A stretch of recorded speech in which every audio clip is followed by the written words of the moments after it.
बंगाल में election counting जारी है, लेकिन बीजेपी की सरकार बनना लगभग तय है। ऐसे में सवालों का सिरा अब एक नए कयास से जुड़ रहा है। बंगाल का अगला मुख्यमंत्री कौन होगा? पार्टी के चुनाव से पहले किसी एक चेहरे को आगे नहीं किया। नरेंद्र मोदी और अमित शाह के नाम पर वोट मांगे गए, लेकिन अब जब कुर्सी सामने है तो कई नाम चर्चा में है। आइए एक एक करके देखते हैं कि वो कौन कौन से नाम हैं और हर नाम के साथ क्या क्या समीकरण जुड़ा है।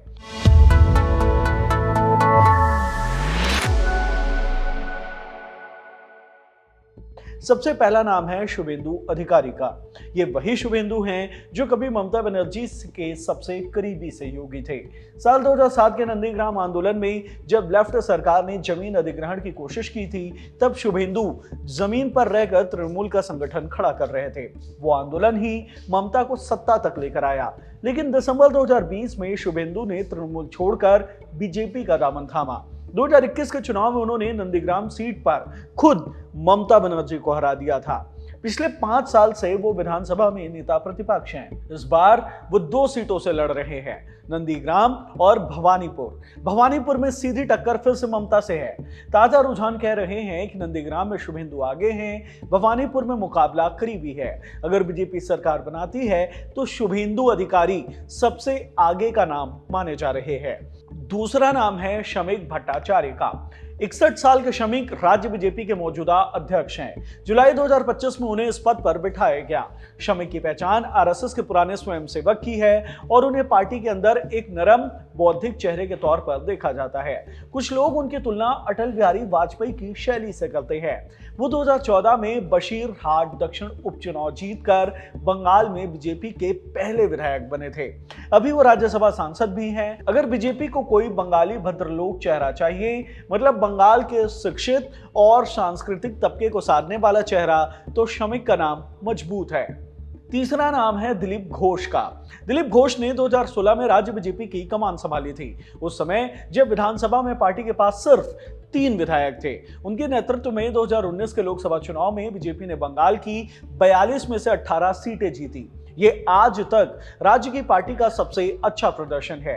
2021 की हार और 2024 के लोकसभा चुनाव के बाद वो कुछ समय पार्टी से दूर हो गए थे, लेकिन इस साल जनवरी में अमित शाह की मुलाकात के बाद वो वापस सक्रिय हो गए। इस बार वो खड़गपुर सदर सीट से लड़ रहे हैं और रुझानों में आगे हैं। जमीनी कार्यकर्ताओं में उनकी पकड़ मजबूत मानी जाती है।